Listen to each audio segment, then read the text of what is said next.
What's up, everybody? Welcome back to the Second Street Marvel. I hope you're all having a very good day today. It's Sunday, man. Sunday. God, what is it? Sunday, October, what is it? The 13th already? Sunday, October 13th, 2019. And here we are to I wanted to do this live discussion and see if maybe we can bring some people on. Go ahead and hide that really quick. Bring some people on and talk about House of X and the series that we just recently got here out of Marvel Comics. Jonathan Hickman just man, he just really did one heck of man. He really wrote one hell of a story, right? Am I the only one that's thinking that? I know I can't be, and that's probably why some of you are here. Now, if you all would like to join in this live stream, I can bring you on as a guest. I can send you a link out. We can do a Skype call, or we can do Skype or even Google Hangouts. I can send you a link. We can get on here and get on here and talk about this. I got everything all set up if anybody wants to come on and talk about this.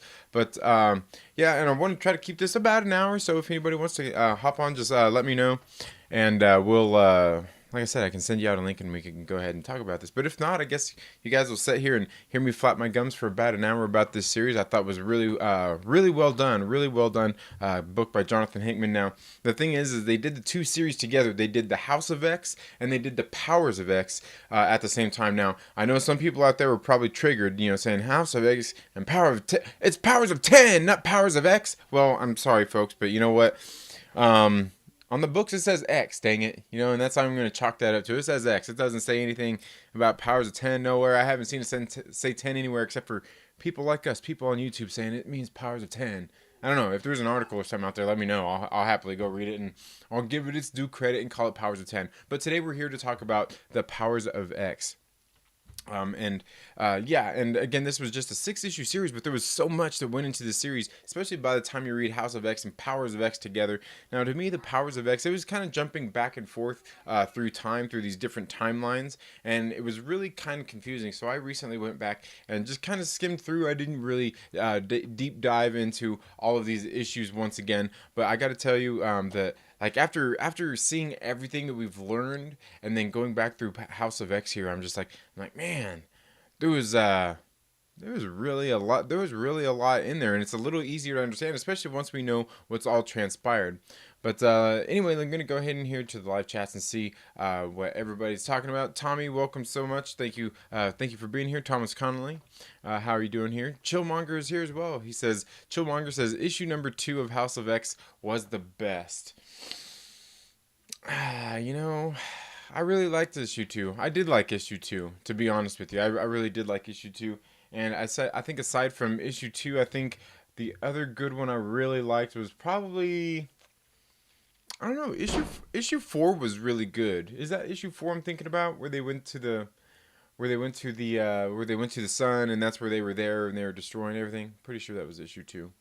And then issue 4. And then, you know what? Honestly, I thought issue 6 was pretty great too. That whole just like last scene when they were putting the government and everything in place, and they went to do their first deed as a nation. I did really like that. Let's see who else we got here. Lethal Lightning says, the series is amazing. It got me back into X-Men. Yeah, you know what? And I've always kind of liked X-Men. I recently just started reading the regular Uncanny X-Men run once that started back up last year. And then, they came and pretty much shut everything down and said, okay, that pretty much all means nothing right now. We're going to restart this series. But yeah, this series has been really good. Now, all that's been out after this whole series, I don't think I'm going to read all of them, but I will be bringing some reviews of all of them. And if there's any particular ones you guys would like me to bring you reviews of, please let me know in any of the comments on any of these videos where I'm talking about this stuff. But yeah, it's definitely got me looking forward to the future of X-Men and all the mutants in general, I guess. Lethal Lightning says, I would, but I'm at work. Yeah, no problem. Longbox Diving says, issue 4 was the best. Okay, and I'm pretty sure that's the same one that I'm thinking about right now, that has all the action in it, pretty much. And I thought that was a really good one. I think some of what happens in some of the others, because I like the story stuff, like really when you really get in and dig deep into some of those kinds of things. Like, I like the action, don't get me wrong. I do like the action, and there were some cool things that happened in that issue number 4, if I'm thinking that's the right issue. but I think like some of it, like I really liked issue number 6 for some of the story that happened in there. Issue number 1 was pretty good, and I think Chillmonger was right as well. Like I think issue number 2 was another good one of those that was really meaty and full of great storytelling that I really did like. Two Gun Radio says, "What's up, Second Street? Just stopped by to see what's going on. Just talking about some House of X and Powers of X. But today we're probably only going to talk about House of X. Maybe I'll do a Powers of X one either tomorrow or something, because I don't know. In 1 hour, can we cover it all? Can we? I don't know. I guess we're about to find out. Because I didn't really look back into any of the Powers of X series. Mostly I just looked into these House of X series. And if there's any specific things that you want to bring up or let me know about, please make sure that you tag me in the comment section, like however you tag it, like at Second Street Marvel or whatever, so then I can see it and it's highlighted on my screen, because I might get too nerdy into this kinds of things, especially if we get a guest on here. We might not get to see all of them. If it gets busy in here, we might just end up, because sometimes the conversation jumps on me here while you're trying to scroll through it. So yeah, make sure you tag me in so they kind of highlights them a little bit. That would be awesome. Let's see, Longbox Diving says, "Hey Tommy, good. Just finished a 1.5 hour live stream on this. Love the series." Oh yeah, okay, yeah. Which I was gonna say, I know I've seen a couple of them going on right now. I just haven't been on for about the last hour, so I wonder if I caught it before that, like when that soon after that begun. But yeah, I noticed a lot of people talking about that, and I didn't realize it was going to be so busy this weekend with everybody talking about it. But I guess that's the kind of series this has been, really been heavily talked about. Now, before get into you all are here. If you all could do me a huge favor, there's this guy over here just standing here just out of camera's view, telling me that if I don't tell you guys to make sure that you hit that like button and make sure you're subscribed, and yeah, make sure you're subscribed and hit that bell so you get notifications when I've uploaded new content. He's not going to be very nice to me. He said something about breaking thumbs. I don't know. He might, like one of those cigar cutters. You ever seen that in the movies? Um, so yeah, if you guys could, please make sure you hit that like button and make sure you're subscribed, so you get all those updates and stuff when I'm uploading new videos. So yeah, and also I would like to give a huge thank you to all of my Patreon supporters. If you'd like to send direct donations or become a monthly Patreon supporter, I do greatly appreciate it. There's links down in the description where you go to for all of that. But if not, hey, we're here to just be geeky and nerd out anyway. We're gonna have a lot of fun today, I hope. Aggressively Relaxing, welcome to the live stream. Thank you so much for being here. And Aggressively Relaxing, if you want to come on the show, let me know. I'll send you out a link and we can sit down and talk about this stuff. You can hop on the live stream. It's either through Skype or Google Hangouts. If you want to come on, let me know. You as well, Longbox Diving, let me know. Aggressively Relaxing says, "This story is fun because it combined a lot of huge sci-fi ideas that can stand on their own as mind-blowing, but ultimately I did about stuff not in the 616. Okay, and see, that's what I'm not for sure about. Like, is this in the 616? Is it? Is it not? I don't know, because I thought this was like some way of like resetting. I thought it was kind of like resetting everything. We've kind of come to know over the years. I could be wrong. Let me know more about that down in the description. Like I said, I'm not really too for sure, but yeah. I mean, I don't know how that works, but this story is really good. I really did enjoy it. Longbox Saving says, "Part of what makes it good is all three conversations." Yes, yeah. Don't mind me, I'm okay. Smashing that like button. All right, thank you very much. He says, "I'm relaxing." How? I'm relaxing, right? He's aggressively relaxing. You know what I mean? He's doing it aggressively. So yeah, let's go ahead and get into this. We'll talk about some of the stuff here. We'll go ahead and put this up on the screen there and begin talking about some of this. Like I said, this is issue number 1 on the House of X. Now, I remember this issue in particular. After we see some of the things in here, it starts off with this. Some of these fluff pages I've been critical about. It says, "Humans of the planet Earth, when you slept, the world changed," and that comes at a really great time and a really great speech in issue number 6. And again, like I said, I really did like issue number 6. because of like a lot of those story elements that were in there. I really did like that. Like I said, issue number 4 is great for a lot of the action, but we go through here, and that's, we got context to a lot of these things that we've seen here in the very first panels of the book. By the time we get to the end, and it's kind of like that, it's just kind of going back and forth. And one thing I was paying attention to with some of the story that I was reading going forward, as I went back and read about some of this stuff, was the particular things like here where it says 5 months ago, 4 months ago, was it 3 months ago, 2 months ago, and you see everybody, they got their flowers that they're bringing in from Krakoa, and we find out later what all these different flowers do. 19K Fox, how you doing today, man? Thank you so much for being here. Longbox Sliding Diving says, but it's all 616, just reset 616 to the 10th life. Okay. Oh, okay. Here we go. It's 616. All happened in life 4, and aggressively says 616 was her 4th life. I think it ended badly. And again, I don't know, because remember in that and we'll get to that, the little chart they showed us where they took like the 6th life was not in there anywhere.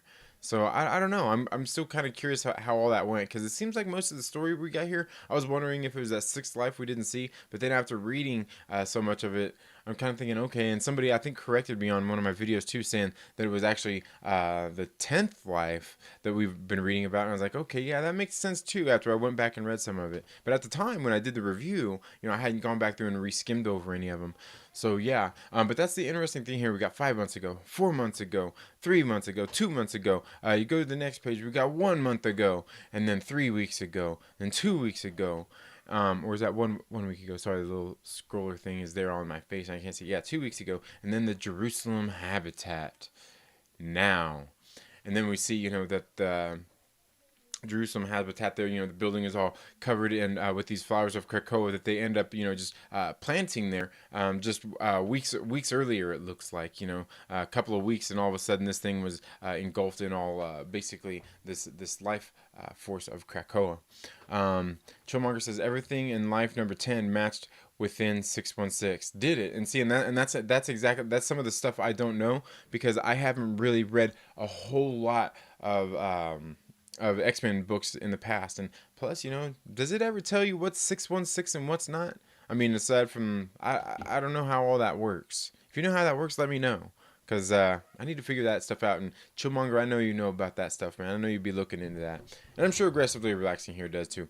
Aggressively Relaxing says 616 until Moira dies, does something to change it, then it diverges into another universe. And see, and I was kind of wondering about that too. I mean, but and that's something that was really talked about throughout this series, that I was realizing were a lot of this stuff, here in, I think it was here in maybe issue number 2, where they were talking about her lives and kind of how she found out, like, if she just, like, everything changes from her original, like, no matter what she does, even if she tries to be an unactive participant in everything that goes on, the world still changes, because, like, she knows and has that experience and all that kinds of stuff. So no matter what, even if she just tries to not get involved and just watch everything from a distance, it all still changes, in essence.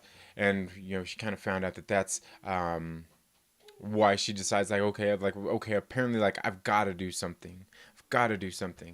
And so yeah, we see this Jerusalem building got covered with the nation of Krakoa, and we see all the senators coming there, and they get them to the nation of Krakoa, and they're all there for a reason, And right here is where we learn a little bit more about the flowers of Krakoa here, where they're talking about God, what we got, like the human drug L, the human drug. Oh, I can't read that on my screen right now. Maybe I need to make that a little bit bigger. Oh man, it makes it bigger on that screen too, man. What's going on here? We got the human drug I and the human drug M, and these all, they're the drugs that Xavier is making, for them to be recognized as sovereign citizens. And then here's the cool thing. They talk about with the gateways, the habitat, and no place. Like, at the time, it didn't really make a whole lot of sense. It's kind of like, okay, like, what's going on here? You know what I mean? And so at the time when it first came out, it's kind of like, okay, what do we got going on here with these gateways and all of this different stuff, you know? Um, and now that we're at the end, we kind of understand all that a little bit better. Then we see them arriving on Krakoa with the kids, and this was just it was like basically at present time by the time we get here, and after they had talked to the senators was there, and we know because this all basically this a lot of this issue basically takes place after what we see in issue number 6, where Charles Xavier went and made that announcement to the world, where he said, the world has changed. While you were sleeping, the world changed. Where he was talking real matter of factly, and when I did my review, that's what I was talking about. He was real matter of fact about the way he was addressing the world when he basically communicated to them all with Cerebro, and talking about his vision and his dream and all those kinds of things. And I thought that was something that was that was pretty cool, like, because we see here where the senators were talking about that, like, oh, he gets here on, and makes an address to everybody, making all these demands, and who are we, we're not gonna sit here and take this crap. I don't know. I thought it was kind of cool. Oh, there we go, that works. So it brings a little more context to some of those things that the senators were talking about. Like, they kind of foreshadowed a lot of what was happening there in issue number 6, right there in this issue number 1. And then we see they're bringing some of the younglings here to the younglings. Is it okay to call them that? I don't know. Into the nation of Krakoa, and then we get here. Like I said, some of this stuff at the time didn't really. It was really odd, especially in issue number 1, where they're kind of setting up the story, and we see that they're there at the what is this, the mother mold, where they're at, getting where it's gonna create, where they're building the sentinels that creates the I can't remember what other kind of mold it is right off the top of my head. And we see the doctors there arriving, getting ready to plan for the arrival of all the doctors and everything. We're gonna come there to this space station to help create these new maybe it's the mother molds, because the mother molds make the master molds, right? Is that the master mold? I know that'll come up here in another one of these comic books, or another one of these pages, because I don't think I passed that one yet. Yeah, we didn't pass that yet. But we see them there, and they're kind of looking around the place, getting everything set up and ready for everybody to get there, so they can start creating these new Sentinels. Now, the thing that and so we see that right here, as they have construction is underway.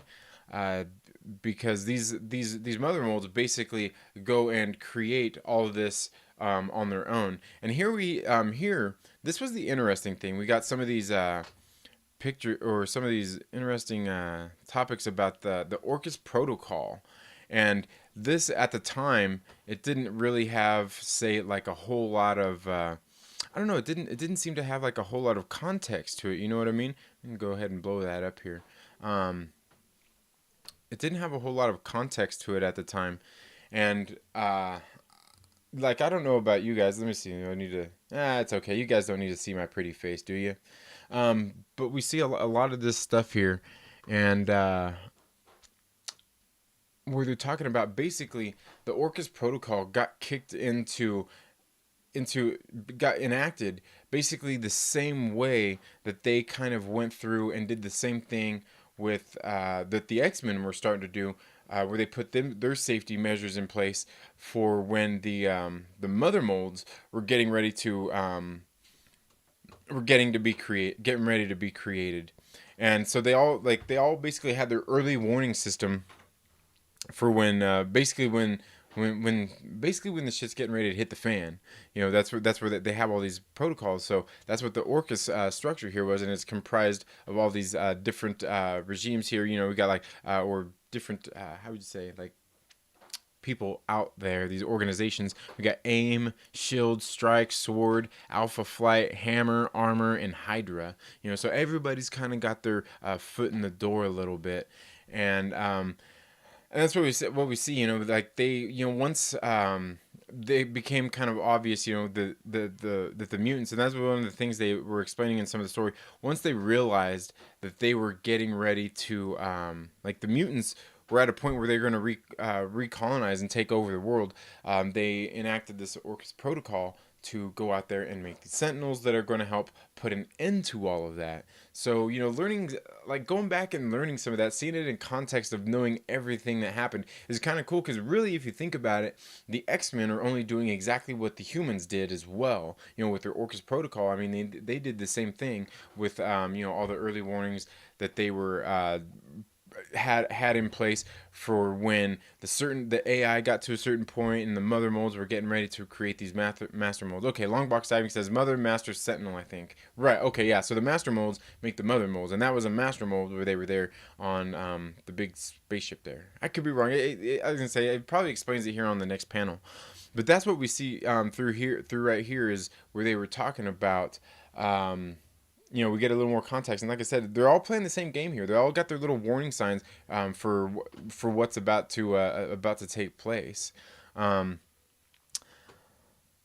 let's see, what we got here. Longbox Diving says Life 10 says she breaks X before the X-Men were even formed.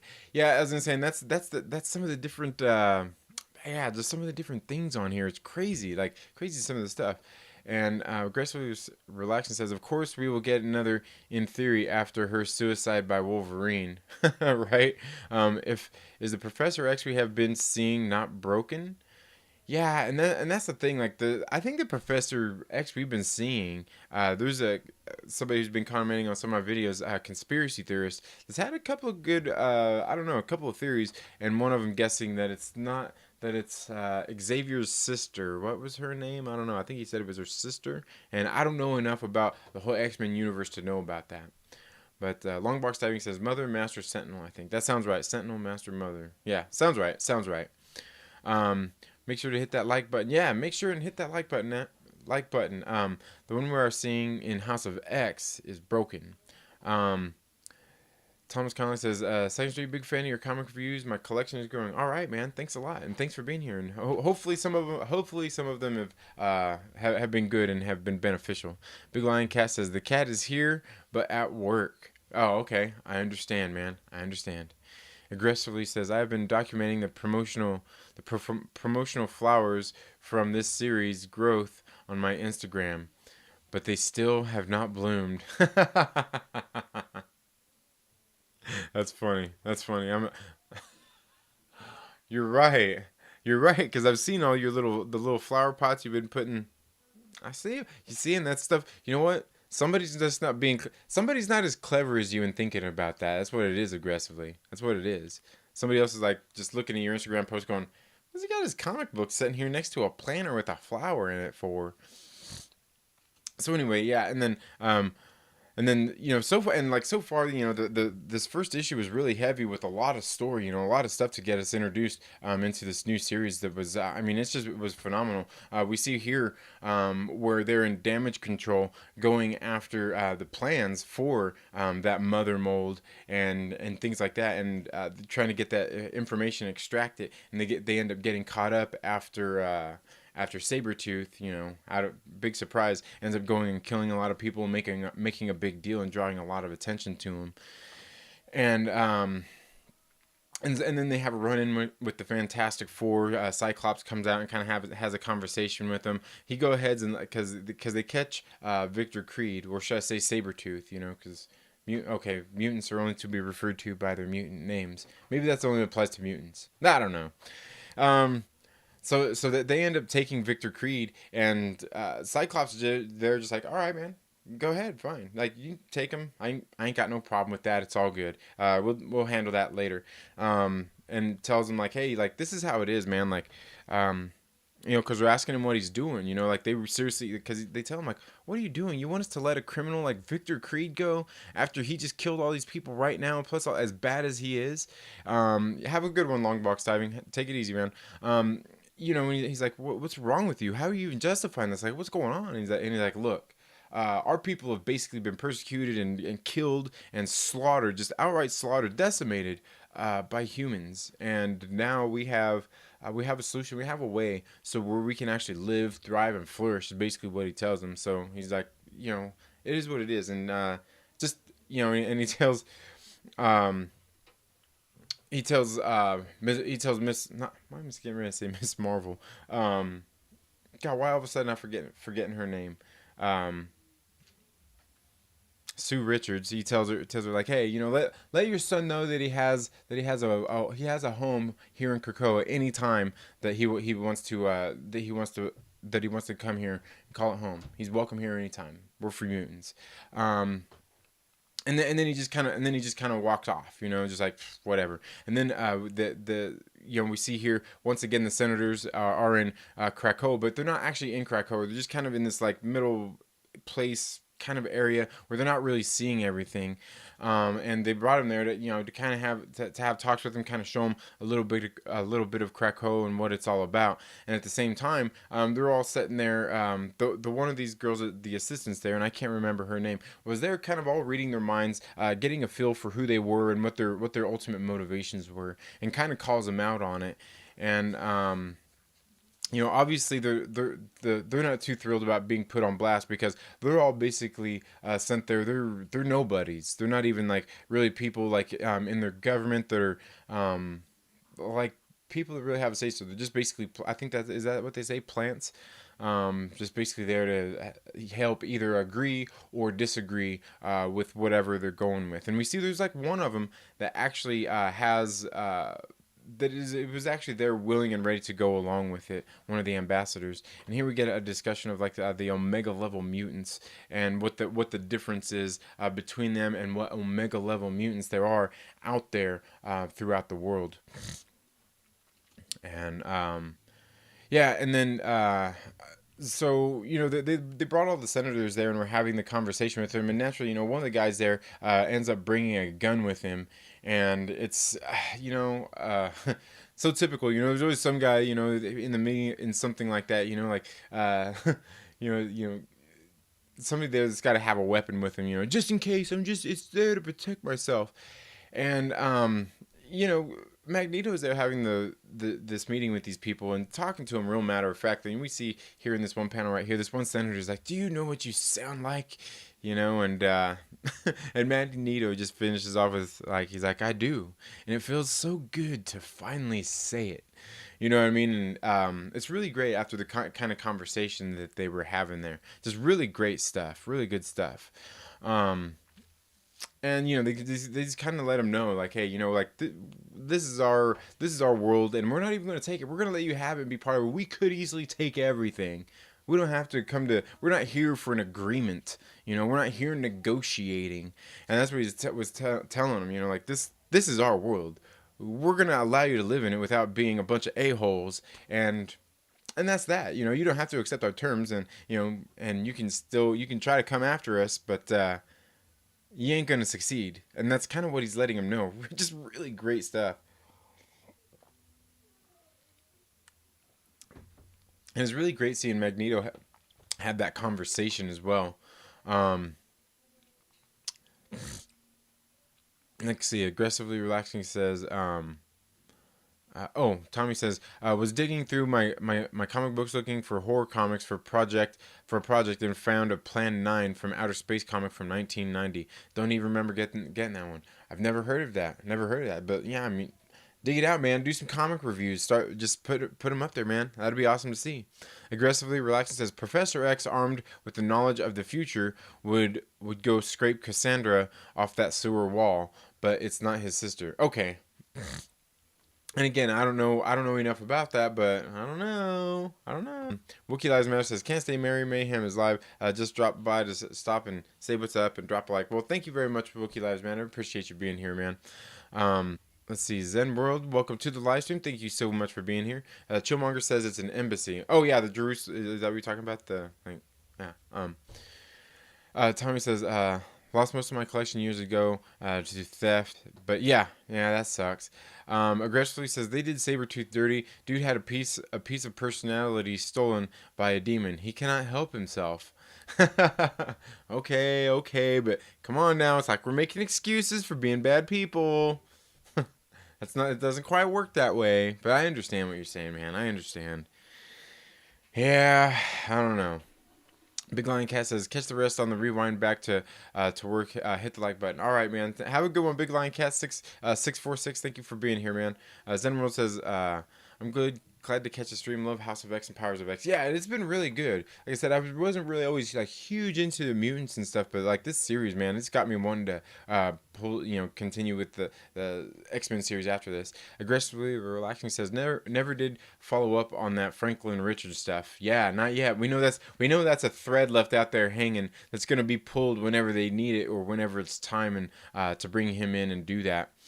He says Cyclops is luck. Mr. Fantastic didn't strangle him to death in front of his friends for bringing up his boy. Right? And you notice the funny thing is, I kind of noticed it too, that Cyclops didn't say anything.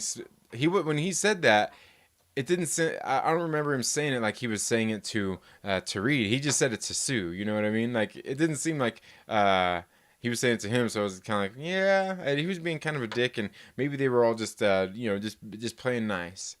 Zenworld says, I love what they did with Moira.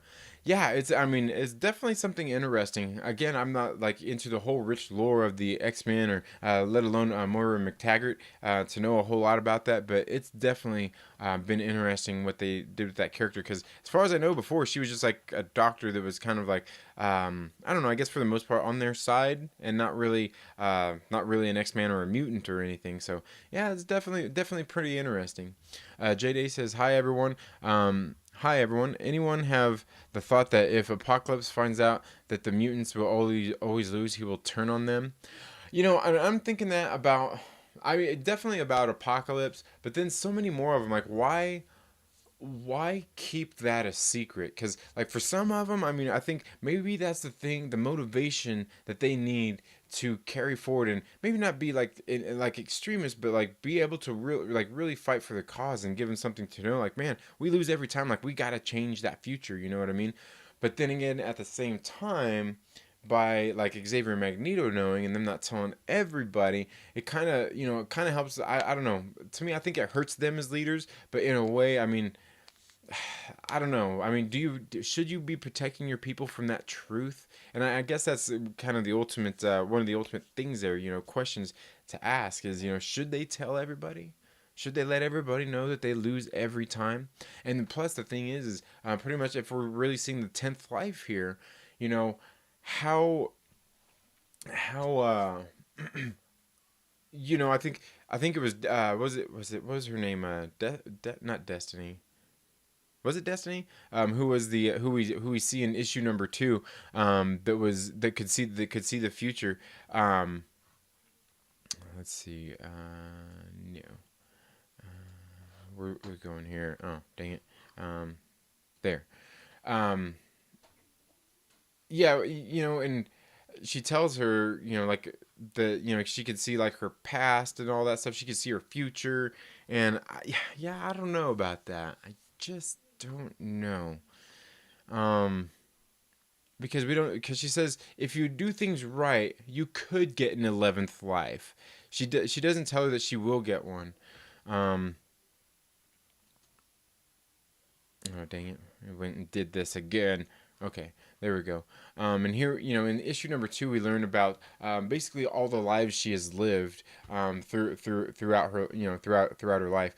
We see, in the first life, when she became a mutant, she wasn't a mutant until that point. And that's the thing to say right here. When she was 13 years old, Moira fell ill, and then the next day she woke up and she was all good. That was obviously the manifestation of her mutant powers. And then we see in her first life she went on to get married, have a bunch of kids, and had a big family. It was all great. And then in her second life, she came back with all those same memories, and they all thought she was special, and all that kind of stuff. She was advanced. She was really smart. And then, then we see, they kind of tell about her second life there, where she went. It was kind of unfulfilled because she knew like she knew her husband's shortcomings and all these different things. She knew so much, and it just kind of left her with a life unfulfilled. And then and and just kind of a sad life. And that's and then we see in her third life, was it here in her third life that she ends up learning about, because she didn't want to take part in what was going on in one of these lives. And we see here that she meets Professor Xavier and decides that she wants to go and meet him. And I believe this may have been her second life. I don't think we skipped over any. um yeah. Mm, yeah. Yeah, she's seen Xavier on television, and that's when she hopped on a plane. Um, she hopped on a plane to go meet Xavier, and that's when the plane crashed. And that's when the plane crashed. Now that actually right there, in this, when she hopped on that flight and her plane crashed, it made me kind of wonder about like that conversation that she had with God. I believe it's here in a couple more pages with this. Yeah, with Destiny. She has this conversation with Destiny, and here a little later on. But it made me kind of wonder: did Destiny have anything to do with that plane crash, or did anybody have anything to do with that plane crash? Did it just happen out of coincidence? I just have to think that it didn't. You know what I mean? That's just why I have to think that second life that ended when she was gonna go meet Xavier. I have to believe. It just kind of makes me think that that didn't happen out of coincidence. What do you guys think? Let me know down in the comments below. Do you think that she was just like? Do you think that plane just crashed? I mean, they say it's the safest way to travel. Do you think that plane just crashed, or did somebody go and do that? Did somebody put some sort of plan into place where she actually died right then and there? Was it destiny? Was it destiny that made that plane crash, and then she came back, because she could see this mutant's life and realize, like, hey, like, was that where did they learn about that there? You know, it just kind of makes me wonder, like, did somebody know about Moira and had that plane crash intentionally during her second life, just to maybe see if she was going to come back to life, if she was going to be reincarnated. I don't know. I mean, it just seems too convenient and happenstance that happened. Because what are the chances? How many planes crash? You know what I mean? I don't know. It just seems a little crazy to me. Um, let's see. Zen World says, I think if they realize they lose every time, it will be hard to lead them, and it might lead to chaos or mutants not caring anymore. And that's very well could be. It just really kind of depends on how good a leader is, and how well they can lead their people, because you can't ever give up hope, right? Aggressively relaxing says, Apocalypse would be cool with what happens at the end of humanity. AI mutant struggle. Yeah, maybe. I don't know. Chillmonger says, or blindfold. Or blindfold. I'm not sure what we're talking about there. Oh no. Zenworld says, knowing Hickman, he will bring it. He'll bring that up in a year. Right? Yeah. That just that little like, wait, what happened? Chillmonger says, I think it's random. Um, Zenworld says, but think it was more than an accident. Tommy says, I hear plane and crash and that Atlantis song in my head. Zenworld says, I don't think it was Destiny, though. Okay, you don't think it was Destiny? But, I mean, do you think there was, like, somebody out there who knew? Somebody out there who knew, like, okay, like this girl, like, I don't know. Did somebody know that she was a mutant and somehow ended up there on that plane or did something to that plane to make it crash? I mean, I don't know. It just seems too convenient that it was, that it happened. Like I said, I don't know. Like, I don't know. I could be totally wrong there. But then, yeah, we see in her third life, she really dove into the genetics and basically came up with a cure for the mutant disease. And that's when we see Destiny and oh man. I'm brain farting, man. It's been a long day. But we see Destiny and Mystique there to end up in her third life. They blew up the lab and stopped her and said, hey, they said, what you're doing right here is a threat to mutant kind. You're a mutant. You need to stop doing this because stuff's going to happen. And it would be better if we had you on our side than not having you on our side. And pretty much told her, like, the thing is, now that I've seen your future, I kind of on. And when you come back, she's like, we're forever linked. When you come back, if you get killed before your mutant powers manifest, you're not gonna come back alive. you know. But she also tells her that she sees that she has like 10 lives ahead of her, and if she does it, possibly 11. And let's see, and I think she says that here on this page where she was talking about that. Um, where she's trying to bring her into their cause to help them, and it was really a really pretty cool little conversation they have here. And you know, at the time, like I said, you know, we were just get to issue number 1 or issue number 2 here, and you know, by the time we get through issue number 6, it just, a lot of it just makes so much more sense. You know, that they're there trying to bring her side and stop fighting against the mutants. And then I love the scene right here where they bring Pyro in to just burn her, and they're like, do it slow, make her so she remembers what's going on here, so she don't forget in her next life. Um, and that was in her third life, you know. And so then in the fourth, you know, it says as she began her fourth life with urgency, she threw herself fully into understanding what she would eventually call the human mutant dilemma, and that going to meet Charles Xavier, and is basically, and to me, I take it that this life right here is what has been, you know, maybe this one right here, her fourth life, is what is like maybe actually all the classic 616 stuff, because that's where, you know, they say that over time, you know, like his never-ending hope, you know, like Charles, and she lived with him through the gifted years, through the time of hate and fear, through the lost, the very end. So I'm wondering if this right here was actually the main 616 universe, which was her fourth life. I don't know, but I could very well be wrong there. I mean, what do you guys think? Let me know below. Do you think like the 616 was her fourth life? I don't know, because like I said, I don't know enough about that stuff. Oh man, are you serious? Starting to drop frames on me? Come on, dude.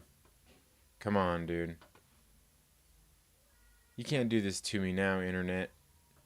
Why does the internet give me a hard time? Come on, pick back up. Pick back up.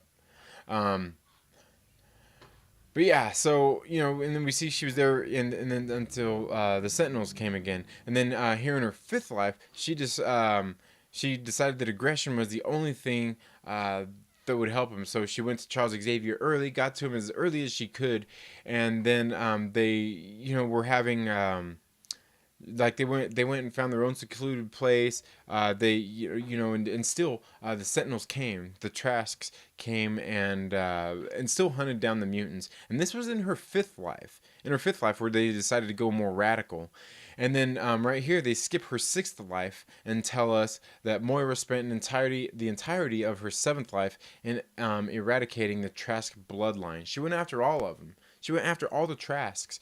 And like I said, they skipped from fifth life to seventh life right here. Where obviously in seventh life she was being more like still being extreme out there. And still, no matter what she did, even in that life, the point is, and that's what they get here, is the point is it's not necessarily they talk about like mutants came out of necessity, like basically humans adapting to their environment. And they say right here, artificial intelligence is like fire. It is a discovery, not an invention. All she succeeded in doing was stopping the Trasks from being the first human to build to burn their hand, you know, basically to come after them. So going after the Trasks didn't do anything, because no matter what, the AI was going to come about. And that's one of the things that I was thinking about with this whole series, and I think I said it in one of my reviews of it, was that essentially the problem here is the AI that's going wrong, because the way a computer thinks, once it starts thinking for itself, you know, we see like... we see, God, I can't even think of what they're called now.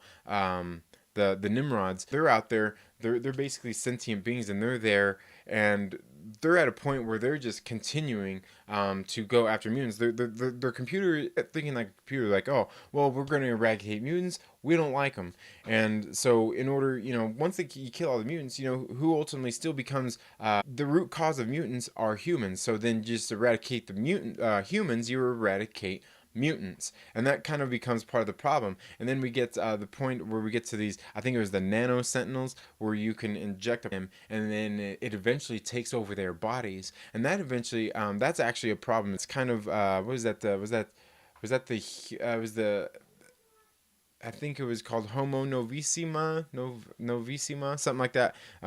Whereas the ones that they injected with the knights and eventually took them over, and they became like they were human sentient beings that were being taken over technology, but eventually they became full mechanical instead of really having any trace of humanity left. And then we see right here through some more of her lives, she went through and tried to get with Magneto and make him right here Moira's eighth life.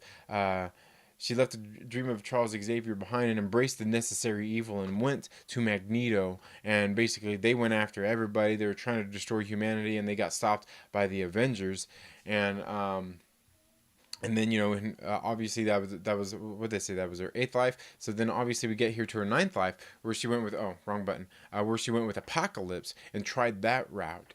And and they say, but tomorrow Apocalypse was simply the only solution. So she went to him basically out of reluctance, in a way. And we can see that they fought for a long time. And it says, and if the humans wanted a war, if their machines did, then they would give them one without end. And we know eventually at some point it comes to an end. It says, and then all the lives lost, and then here's where, and that would have been her ninth life. So that's where we're here on her 10th life by the time we get to the end of issue 2, and she's back with Charles Xavier, who she is, and they start putting their plan into place. So yeah, I mean, here obviously, her 10th life then, where we're at, being as how she just finished with Apocalypse.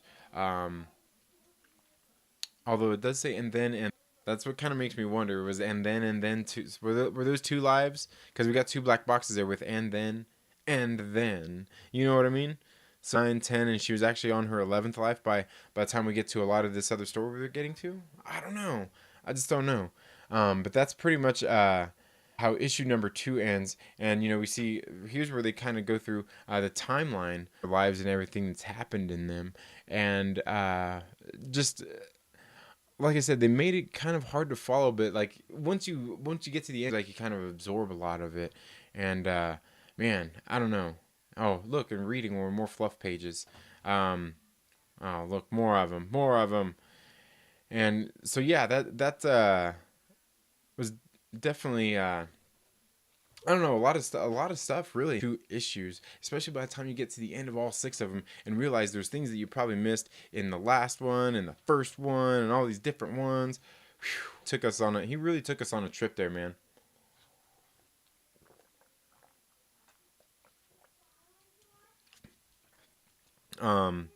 So I don't know, man. Like, what do you guys think, man? Like, I mean, because like I said, if you get into the story right there, we're basically living a lot through her 10th life, and then her 11th life is basically what they're going to be on by the time we get to House of X issue number 6. After they've got the nation of Krakoa established, they lay down some laws, and then we seen they had their little party.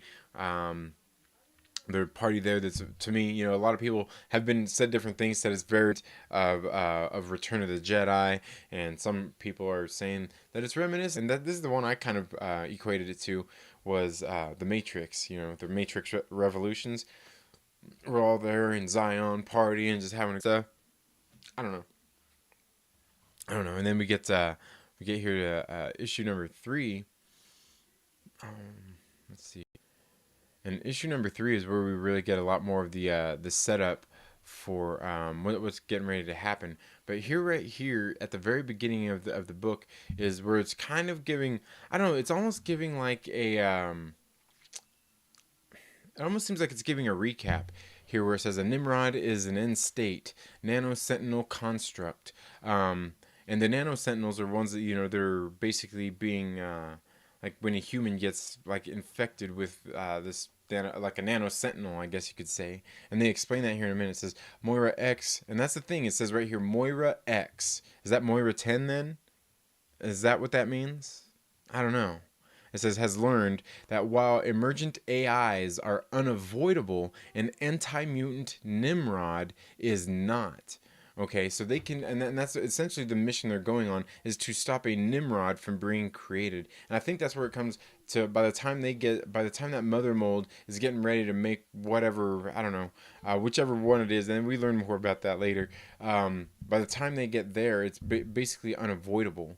You know, they can't stop it. But we also see that later, like that come about, like the really, if you ask me, there really kind of is no end, you know, to this problem. And that's probably the reason why they end up losing is because, you know, you got to prevent, basically AI is the enemy. I mean, the Nimrod, you got to think about it like the computer would think about mutants and humans. They'd say, okay, the real root cause here of the humans, or of the mutants, is humans.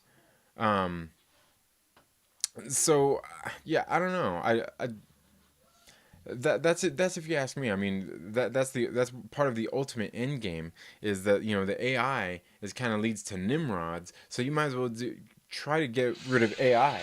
But that's part of the thing too, is how do you stop AI from being created? And that's what they explained in that last book. You can't really keep it from being created. I'm gonna go ahead and get here in the live chat scene. Looks like it's pretty lively today, folks. And I hope you're all enjoying. If you are, please make sure that you smash that like button. I apologize. It looks like I'm dipping into the red and the orange and the yellows here a little bit on my ingester up. I apologize for that. You know how the internets are these days, man.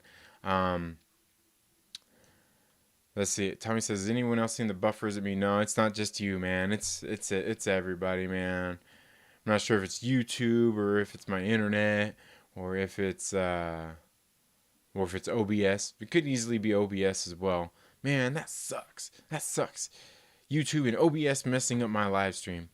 Um, Mary says, I thought it very strange that the little green-haired kid addresses Miss Jean Grey as Ms. Grey in House of X1. I don't think that's a coincidence. Something's up. Oh, you mean like, well, because Ms. that'd be like she's married, right? I could be wrong, but yeah, I noticed that too. Or was that Maurice? Maurice 8. Yeah. I noticed that too. That how the kid called her. How the kid called her Ms. Gray. I noticed that too. Zenworld says Moira's power is still baffling to me. She's reincarnating, but everything. Oh man, it jumped on me. Um, she's reincarnating, but everything is reset to the beginning of her birth, like that's passive omega level. Yeah, and they did some of that explaining there. Um, let's see. Good streaming now. Okay, yeah, I was gonna say it's probably gonna. It looks like it's kind of breaking up and everything right now. Dylan's comic says, it looks like a great upcoming week in comics. I'm super excited. Yeah, I haven't even got a list to the list to see what's all coming out this week. It's getting ready to be a busy week for me. I'll tell you that much.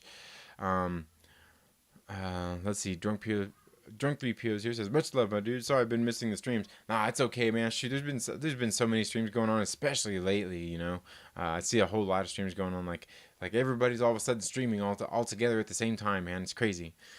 Zen World says, I do feel I do feel like Mora is up to something, or something happened to her. She seems maniacal and hiding an overall plan, and that's kind of how I feel about it too. Especially by the time we see the last life that we see that was in. I think was that in issue number 6, where they were talking more about that, where she goes through and was really kind of, or maybe it's Powers of X issue number 6, where she was really kind of out there manipulating things like purposefully, because there's some interesting, like some of her journal entries there were pretty interesting to me.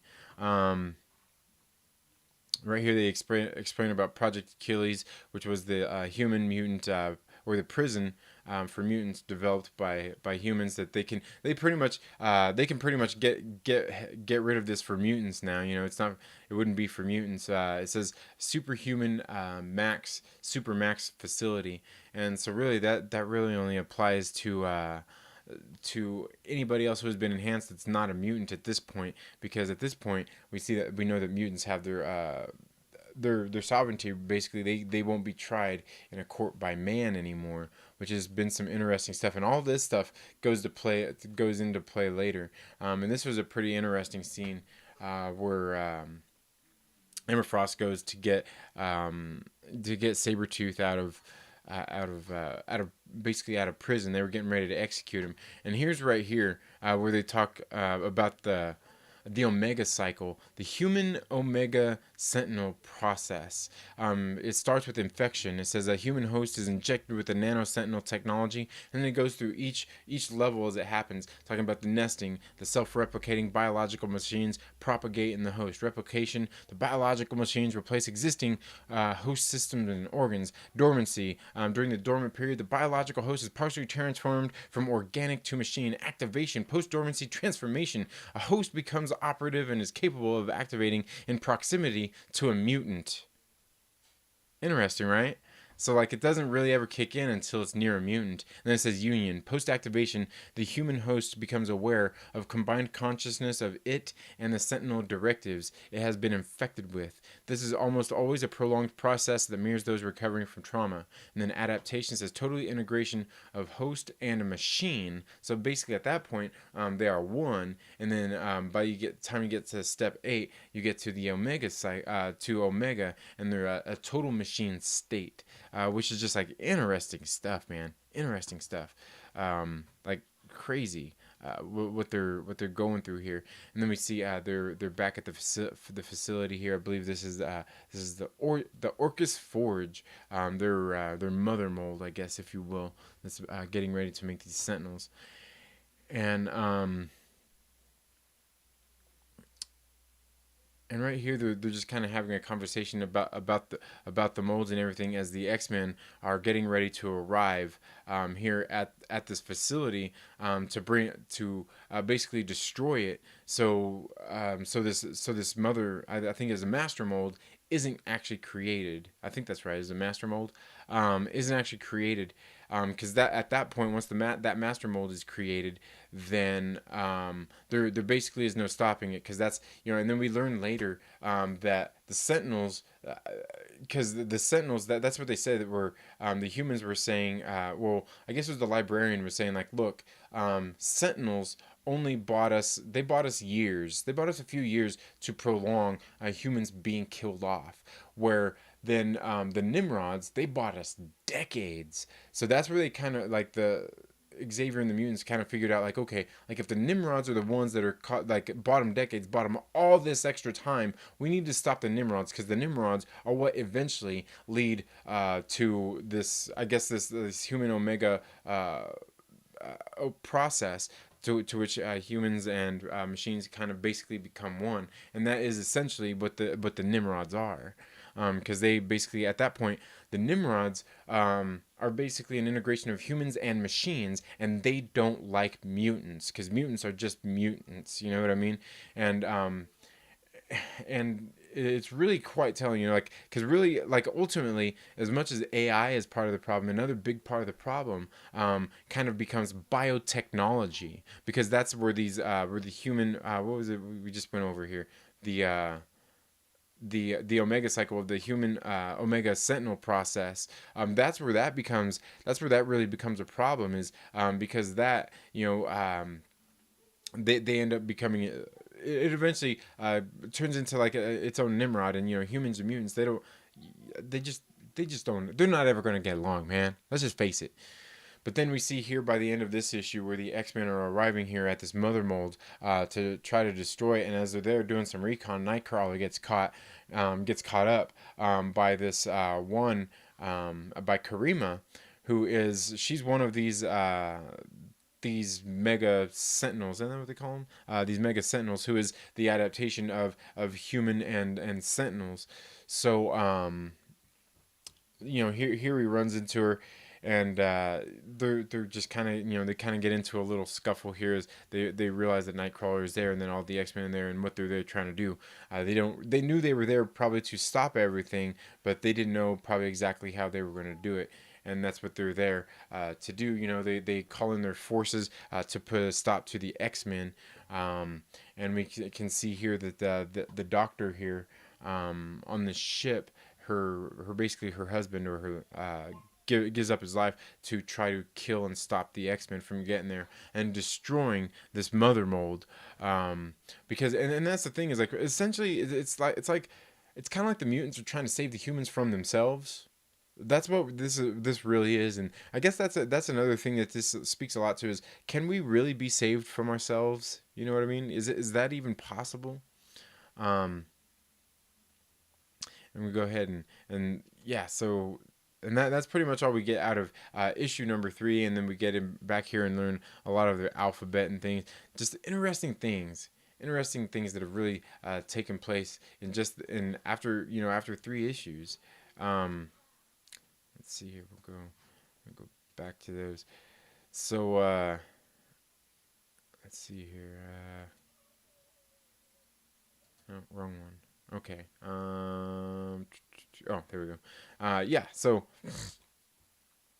I don't know. That's just some pretty interesting things that have been happening there through the first 3 issues, and then we can see issue number 3 pretty much leaves up to the point where we get, I guess you could say, the crescendo of the House of X story, where the X-Men actually get there and destroy this mother mold there, and basically prevent a Nimrod from coming from being made.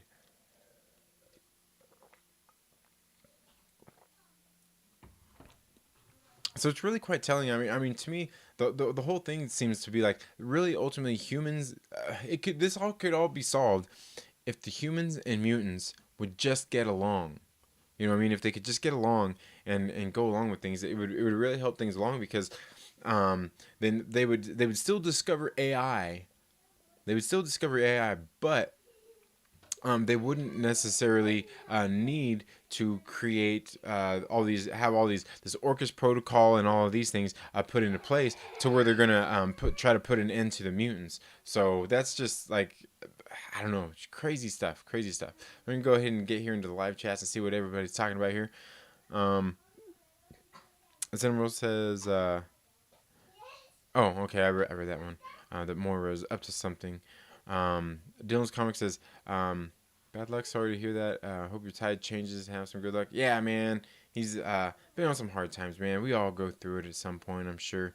And if not, lucky you. Lucky you. Zenworld says exactly in issue 6, and didn't want Destiny back. Yeah, that was a kind of weird thing about not wanting Destiny back, because she knows, like, once Destiny finds out, because Destiny's the one that's going to reveal everything. You know what I mean? Nathan Big Game says, I don't know if she has a damn plan, why would she be so scared of Destiny then in her 10th life? Yeah, and and that's the thing is, after that third life where she basically killed Moira, we don't hear anything. We don't hear anything from Destiny the whole rest of the time, and that leads me to wonder, like, if they just not cross paths? Did she get killed? Um, which I'm guessing they killed her, because that was one of the things that Xavier had mentioned. They'd mentioned about not being able to bring her back, and that's when she flipped out. So obviously, Destiny had been killed. Crazy, like, it's weird. So obviously, Destiny was killed before they had everything in place to, what was that? How would you say, to basically kickstart the process of the reincarnation process for them. Zenworld says, "I wonder if Destiny knows something that would mess her plan up, and Magneto and Xavier would figure that out." Yeah, I don't know. That's a good question again, because Destiny, we don't learn anything from. After we see her there in issue 2, we never see her again. So, but my guess is that she actually does get killed, because we see that she's not around, and obviously they were talking in this life like, no, we can't bring her back. Bring her back from what? Obviously back from the dead. Yeah, it's crazy stuff. Nathan McGame says, I feel like maybe in the end they need Destiny. I hate to say that sounds cliche, but you're probably right. Get it? They need Destiny. Yeah, Destiny is on their side. You're probably right though. That may be the thing, because in the end, they probably do need Destiny. Just like that's why they kind of made a big deal when they were talking about all the mutants. God, who was it? Like Gold Balls? Was it Gold Balls? Proteus? Um, just the what was it? The 5 mutants that all basically was all their powers worked together to create new mutants. It makes me wonder if you're right about that. If maybe they do actually need Destiny there. Maybe she's the missing key. Maybe she's the missing link. The one that they need to help turn the tide. That I mean, that very well could be. Maybe she's the one that they need to help actually win that war. So they don't end up becoming one with the Phalanx. That I mean, that very well could be, And like I said, I hadn't even thought about Destiny until I went back and read through some of these issues again. But that's a very good point. What do you guys think about that? What do you think about Nathan McGame's point down there? I'm sure you guys have probably already talked about that here.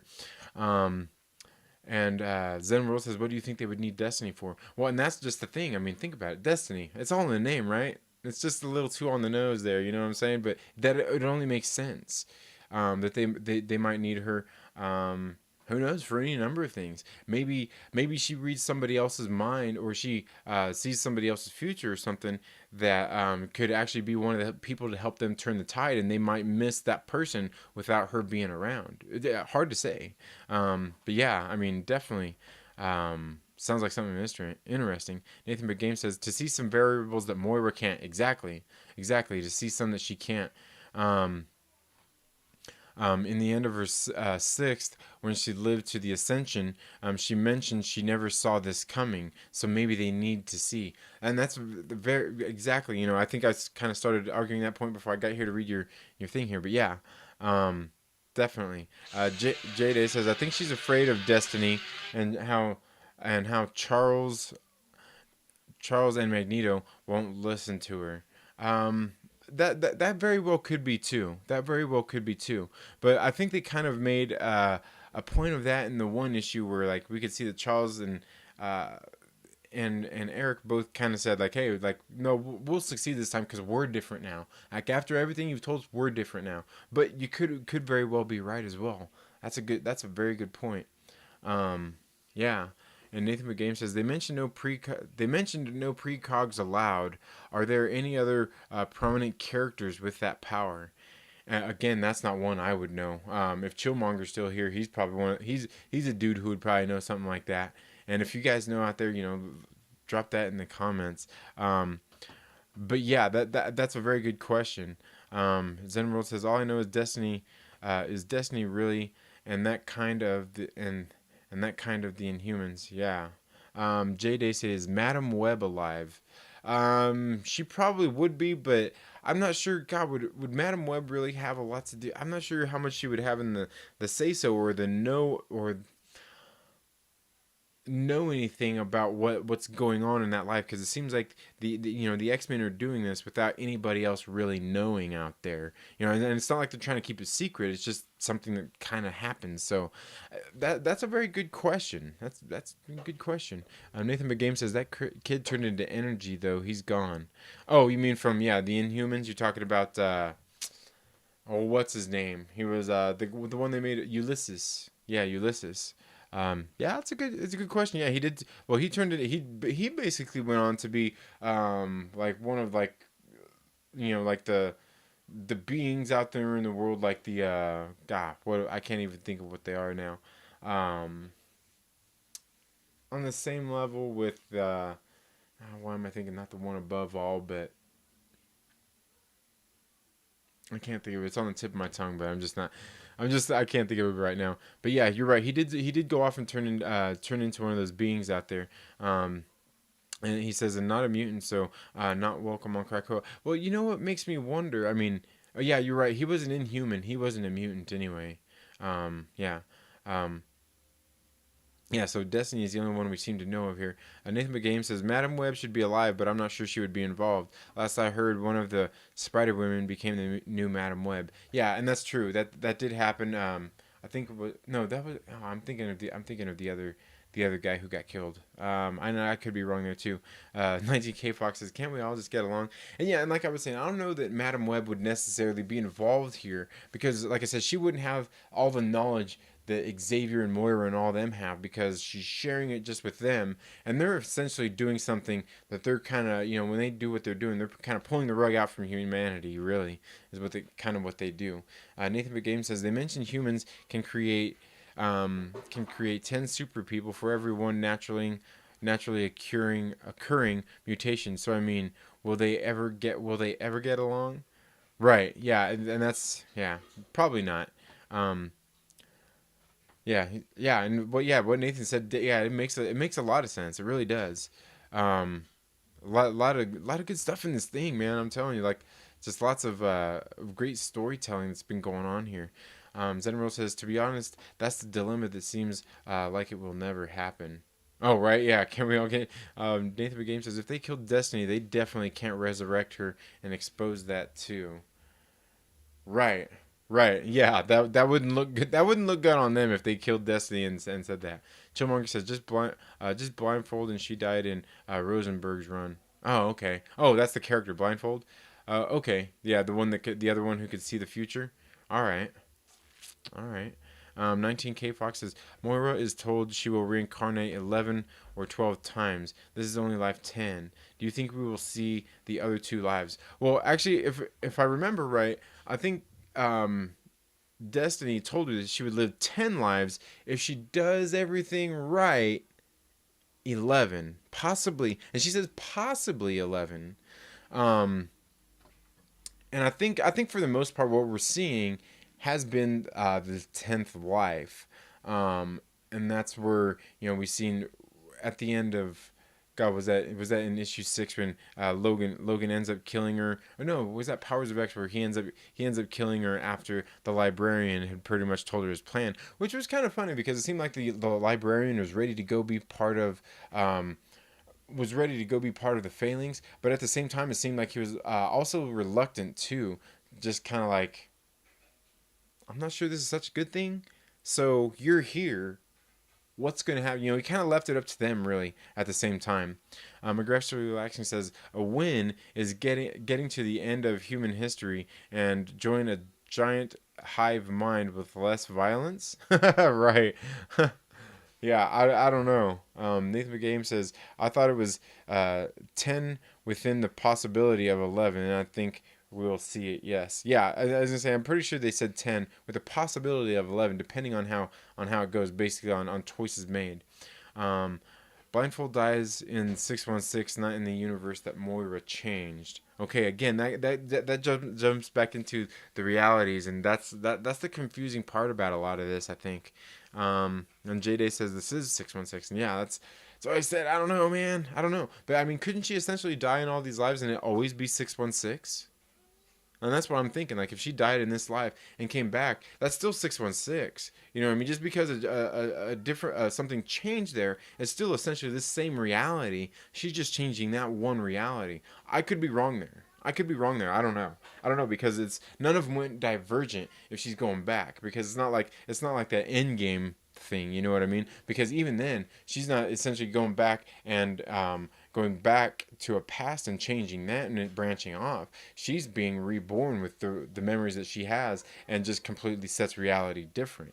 I don't know. That's just me guessing. Zenro says, yeah, we are on 10 now, but most likely C and 11. Unless Moira is telling the story from her 11th and the Dawn of X is all is all of 10. I'm talking about as I'm talking out of my ass now. Yeah, no, I mean, it's hard to say where we're at. Aggressively says Moira's lives began in the 616 until she is born. Yeah, and that's what I say. I'm not really for sure. I mean, I would think they're all 616 because just because she went on and died in 616, say she's in 616, she goes on and she dies. That's just it. She reincarnates back in 616 universe because nothing changed in that timeline. And by the time she gets back in that life, she's just smarter and has more knowledge, and that just changes the whole 616 world in reality. I would think. Because it's not like they're doing time travel here or jumping to different universes. She's just being reset back in her same life. I could be wrong. Um, Chillmonger says all Moira's lives have been in 616. She transcends the numbered universe thing, and that's kind of where I'm getting at. That's what I'm wondering. Like, is yeah, and 19K Fox is like Groundhog Day, resetting after every death. Yeah, and that's the thing, and that's what I'm thinking is it's all the same life. Like it's all the same universe. So if it's in 616. I think it's all 616, no matter how many times she's reincarnated or reborn. I could be wrong there. What do you guys think about that? Let me know. Um, Nathan McGame says she has a unique power. It doesn't diverge, and that's kind of what I'm thinking too. Is her unique power is just the reincarnation? It's not because she's not going back in time. She's not going back in time. Um, yeah. So yeah. So anyway, let's go ahead and get here into issue number 4. Thank you. Let's get here into issue number 4. Professor X says no more. Look what we've done, and they go through here the through the extinction level events for the mutants, all they've been through, and then here this is basically after their while the X-Men are getting ready to all their preparation they've done, and while they're in the middle of their mission, they're on that mother mold. I mean, things went really bad, after they basically got how they didn't really get ambushed because they were there doing the ambushing. Their ship got blown up, and a couple of people died there, and they're like, holy crap. So they still got there onto this mother mold, and got to the point where they're and right here was an interesting one because this Dr. Gregor is ready to just give up, and and here this is one of the humans that would have had this Omega Sentinel, I guess, injected into them. It says, technically, I'm just an observer here, Doctor. I have no command authority. So if you plan on just sitting there defeated, paralyzed by loss, then I can't actually order you to defend this station. So it's an interesting conundrum, and she says, but if you don't, he will have died for nothing. And she's crying because her husband had just died, and just some interesting things going on here. So like, this Sentinel basically has no authority to do anything. She can't tell any of these people to do anything, and without her, so she's telling like, hey, I need you here, otherwise, I'm screwed too. Basically, they're probably gonna throw me into the sun, and I need you to be here to prevent that. And so we see here, they got through and destroyed some of the different the callers to disengage this thing, and we see that, I mean, they're under full assault. The X-Men are not in a good place right now out on this mission, but we already know from what we find out later that it doesn't really matter. It doesn't essentially matter, but they do have to in preventing this mother mold from creating, I believe it's the master mold. They have to stop this in this life, otherwise they're basically out of time. And so we see they're here. Things just aren't going as planned, and it's crazy too because they went ahead and got this thing all booted up, ready to go. And as Nightcrawler is there, getting ready to take Wolverine to out there to. It's pretty great because this Sentinel is waking up and becoming conscious, and it says, if man made me, they are God, and you are Titans, their spoiled lineage. But while you war, we children sit in judgment of those we judge and find you both wanting. Do you hear us, Olympus? We have stolen fire, and with it we will burn you all. And that's pretty crazy right there, because that mother mold's coming online, basically saying like, hey man, we're freaking coming after you, because that eventually leads into the Nimrods, which Nimrods want to eradicate mutants, which eventually at some point means eradicating humans. Just here, like, basically all these X-Men coming to, this is the crescendo of the story. This is it. This is the peak of it. Of everything going on. Like, this actually absolutely has to happen. They can give up at nothing to stop this thing from being created, and they all they all eventually die here, and we see everybody is pretty sad, and then we get no more. And the cool thing here is he comes up with this fluff page that says no more, and then here in the background we get this right here, where we get this this look where it's talking about all the genocide and all the events in which the X-Men have gone through, basically all their I guess you could say extinction level events for the mutants. It talks about all the different ones like Genosha, Decimation, just a bunch of the different ones. Crazy, just great great storytelling, man. Great stuff. Um, and that's pretty much all we get in issue 4. Oh, messed that up there. And then after that we get into issue 5.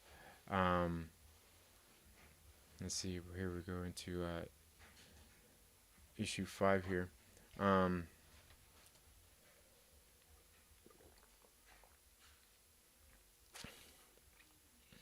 okay. 19K Fox, it's like a vision of alternate futures. Days of Future Past all happens in 616. They change one possible future. Aggressively says the second Moira is born and does something with the knowledge she had, it becomes a divergent world. She meets Xavier and changes all the time, a different world than the 616. And see, I don't know. I mean, I get your point. I totally get that. But I mean, does it though? Because she's reborn back into the same world she was in the first place. She's not born into a different world. She's not born into a world that's been changed. I think she's reborn in the 616, and I think that's essentially what it would all be. And whether she does something different or not, that doesn't change. That doesn't make it a branch reality. That makes it the same reality. It's just changed due to her partaking in it. So again, and I could be wrong there. I could be wrong there, but to me, I feel like it's all 616. Because, like I said, she's not time traveling to change things that already happened, or essentially all she's changing is stuff in the future, things that are going to happen. And if the future is not determined, you know what I mean? Like, because if she's on this one path the whole time, if she's part of the 616, she dies and she comes back to here. She's just back to here. It's not really, yeah, I don't know. Like I said, I don't know. This is something that we've got to ask. Maybe this is one of those things that somebody needs to ask Jonathan Hickman. Did they ask him that in an interviews or anything? We need to find out. Zenworld says it's all 616, and I think we're all kind of there. You're the one fighting against us, aggressively relaxing. I don't know, but aggressively relaxing knows his stuff too. So I mean, he could be right too. J Day says actually that kind of makes sense. It's like a roundabout future sight. Yeah, yeah. Um, Chillmonger says aggressively. Just wait. Next month, the comics that happen in the Earth 616 are going to mention Krakoa like they're all in the same universe. Moira to Tevel isn't in game. Oh, okay. I think yeah. Isn't yeah. Um, isn't in game time branch. Joe's 4771 says lurking. Oh man, is Perry and the comic book lurkers out there lurking right now, or are you just lurking, Joe? Either way, it's all cool, man. But yeah, drop that hashtag in there, lurking. If you guys don't know Perry Comics, you should probably go check him out. He always does those lurking videos. But yeah, and that's what I was thinking, because it's not time travel. She's not going back in the past to change stuff. It's just changing because of what she does. 19K Fox says I was shocked because it's not clear what Nightcrawler and Wolverine are about to do. It's the most badass thing ever. Yeah, that was pretty badass. That to me, and even when I was reading, I remember sitting there reading like, ooh, something's getting ready to happen. It's like, whoa, like dang, that was pretty sick. And especially as that Sentinel was there talking trash to him, it's crazy. Zenworld says Moira is unique in the sense that her world and universe doesn't continue past her death and reincarnation ability, thus rebooting like a Groundhog Day. Am I wrong in saying this? I don't think you are. I think we're all there. I think we're well. All except for aggressively relaxing. Do we need to put you on mute aggressively? I'm just kidding. I'm just kidding. No, but it's hard to say, and that's something to, definitely to be debated. Definitely to be debated. Zenworld says Hickman has done seemingly forgotten characters and has made them highly relevant. I remember when I was hesitant about Hickman writing the X-Men. Yeah, I've never really read any of his stories or anything, but I can tell you what, if they're all like this, that would be great. Nathan McGame says everything would happen exactly the same if she didn't change it. A different Earth would have its own events that change as well without her participation. And they actually made mention of that in one of the books, basically saying the world would still change without her participation. It would still change because just her knowledge in itself makes it different than it would have been before, whether she does nothing or not. And I think they kind of made a point in that in issue number 2, I believe it was. Could have been issue number 2. Might have been issue number 3. Um, Aggressively says, "Why would the universe stop?" Well, I don't think he means necessarily stop, but like it just like it just like continues on. Like it continues on, but like she's not time jumping. She's essentially not time jumping. Um, uh, 19K Fox, I don't think the universe stops, it resets. Just my opinion. Yeah, and that's what I'm saying. Like it continues on till the end of that timeline, to the end of the 616 timeline, and then when she's dead. I mean, she just comes back to this point with the knowledge that she has, even though it continues this way. And would it be different than what it was? Sure, but that I mean, it's still the 616 continuity, I would think, even though it doesn't follow exactly what happened before, because I can't remember who it was. I think that's part of the unique abilities that she has. So man, I need to make a note of that. That's something that we're gonna have to debate here. We're gonna have to make a video of that. I'm gonna make a video of that, guys. Don't be copying my video ideas. If one of you guys out there in this live stream makes a video about this, I'm coming after you guys. I'm gonna put you on blast and say that was my video idea. Or was it yours? Dang, you guys gave me the idea. You were the muse. Hmm. I don't know. I'm sure somebody's probably already got a video about it anyway. Her power is just baffling. Yeah, it is. That's the crazy thing. That's the crazy thing. Like, none of us really know. J Day says, I think some stuff loops, like how the black brain was given a bath in life 6 and 9. Right. Right. Yeah. I know what you're talking about. I remember that was in a Powers of X issue, I think, and I remember what you're talking about there. We'll have to look into some more of that.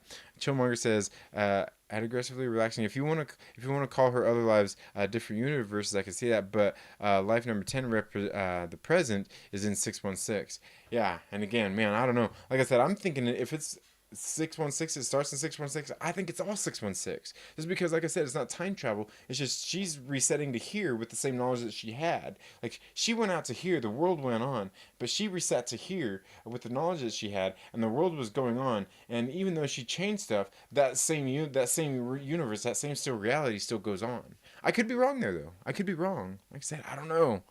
That's a great conversation piece though. Nathan McGame says, I almost feel like it's like Doctor Strange with the Time Stone when he experienced those millions of lives and gained skill and knowledge with it, and then reset back again. Yeah, to take that path. Aggressively says Marvel is a multiverse. The second something is different, a new branch begins. So she is, but as I say, but that's the thing is it's not branching off. Like it continues on, and she just goes back to the beginning, and that's where it changes. I mean, I wouldn't say it's a different branch. It's just the reality itself change. But he says so she's born in 616, then moves her little baby arm in a different way. You have a 617, and see, and that's the thing to be debated. I don't know about that. I don't know. I don't know. Oh. Chillmonger says so life number 1 was Earth 607. We're at life 10, Earth 616.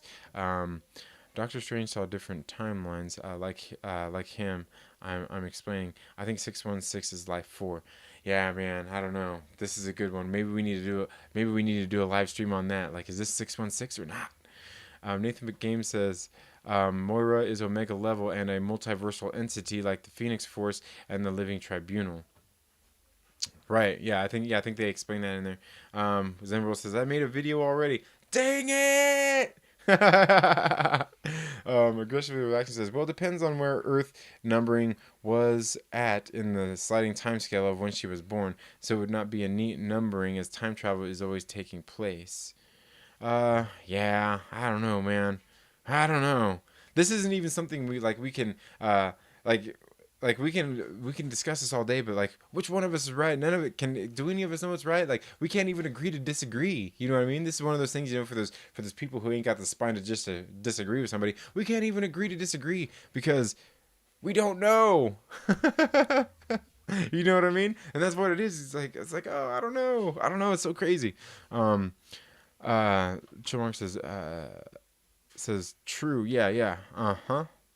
I agree, Nathan. At this point, she is with just a passive agility. She passed Omega level. In essence, I would think so, possibly. Um, So yeah, guys. Oh man, I've already went for 90 minutes. My wife is gonna kill me. I got to get out here and cook these steaks. Maybe we need to continue this conversation for another time, and maybe we can get a couple of you guys to come on here, join in on this live stream. Would actually be really excellent. That's kind of what I wanted this time. But hey, I got you all here for the time being anyway, and I do truly appreciate every single one of you being here for this live stream. But I've got to get ready to go, guys. I've got to get some steaks cooked here and everything. Gonna have some steaks tonight. Woo! Just had a great weekend at my first Comic Con ever at LA Comic Con. It was a really great time. I got a video I'll probably be putting out soon. Bought some comics while I was there. I got this Aftershock mystery box, Aftershock Comics. One of the publishers, I've really been liking some of their work, so I got that. It's got some more. You'll see in the video when I eventually release it that it's got a lot of like not some of their newer issues coming out because I've been reading some of their new ones. Some of them are like looks like some of their ones from maybe last year, possibly the year before. Some of the different books there, so I can get in and check out a little bit more of Aftershock Comics. We got to meet Brian O'Halloran, Dante from the Clerks movies as well. Very good time. I also picked up. I also went to Pocket Jacks Comics and met Preston Poulter and bought actual physical copies of White Lily issue 1, issue 2, and then he had an advanced copy of issue 4. He just kicked off. Maybe I'll have to see if I can leave a link for that in the description or something. He just kicked off the campaign on Kickstarter for issue number 4, and he had these printed up just for the con to have, for the cons that he's doing right now to get it out there for people who are there. And so you guys should go check out Pocket Jacks Comics. You can go to their Kickstarter and just look up White Lily number 4, and you can join Preston Poulter and back his comic White Lily again. That is issue number 4. This is the one you'll be getting, and he told me what the difference is, and that's what I'll probably pledge and get one anyway.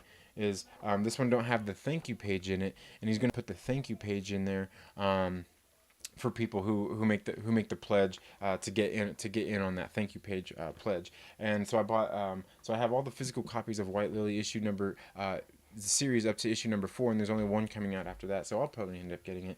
And then I also picked up this one right here too, from him. It's Guinevere and the Divinity Factory, issue number 1 of 5. And that's Preston Poulter on Pocket Jacks Comics. You guys should definitely head over and check that out. And he has a channel here on YouTube where you can go and check out more of his stuff. And then I went by the Source Point Press thing and ended up getting Dead End Kids issue number 1 and 3. I just bought issue number 2 last week. And then this one right here, which is Franklin and the Ghost, which is apparently being made into a TV series or something, I believe. I'm not sure if it's a TV series or a movie. I went ahead and got a variant cover of that, but I'll be talking about some of that in a future video and everything. So yeah, thank you all so much for being here. Dylan's Comic Book Rant says, if anyone in the stream can sub to my channel, I'm one sub away from 60. Just dropped a new video yesterday and working on one for tonight. Yeah, guys, hey, if you guys are here, go check out Dylan's Comic Book Rants. Check out his videos. I know he's been doing I think he's been doing like like we all do the comic book pull list thing, right? But yeah, go check out Dylan and go check out each of these creators. Check out their channels. The comic book community has been absolutely awesome, very supportive of me, and I think a lot of us. So make sure you go check each other out. Go check out Dylan's Comic Book Rants. Check out Zen World. He's been doing some great videos, good reviews. Aggressively relaxing, does some great hilarious videos. Nathan Big Game. I seen you put up a video a while back, but I know one of these days he wanted to probably get into the game as well. And definitely, guys, go check out Chillmonger. Chillmonger is another one of my favorite YouTubers, comic book YouTubers, and his channel's been blowing up, man. Over the past couple weeks, I've noticed quite an increase in subscribership over there. We need to get him to 200 and beyond, man, because he knows his stuff. He's very knowledgeable. He's a great guy, very cool dude. Love watching Chillmonger's videos, and I notice a lot of times we feel kind of similarly about things. And Kermit the Log, what's up, man? Thank you so much for being here. But anyway, that's all I've got for this video today, guys. Thank you all so much. We're gonna go ahead and we'll go ahead and do this again. We'll have more conversation going on in the future about House of X, since we left off here at issue number 5. See, if I would have had a guest here, we might have got through issue number 1. Pretty crazy. But again, thank you all so much for being here tonight. If you could, please make sure you subscribe and hit that like button if you like this video. Feel free to give it a dislike if you don't like it. It's okay. I'm not a professional here. I'm not a professional comic book dude, but I'm just here talking about the stuff that I know and I love to the best of my ability. And I'm not ever going to fake it. I'm not going to pretend that I know something that I don't know, guys. So, and hopefully nobody out there does that. But thank you all so much for tuning in to Second Street Marvel today. We'll see you guys in the next video. You all have a very good evening. I had a blast at LA Comic Con, and we'll see you all in the next video, which will probably be tomorrow. Later.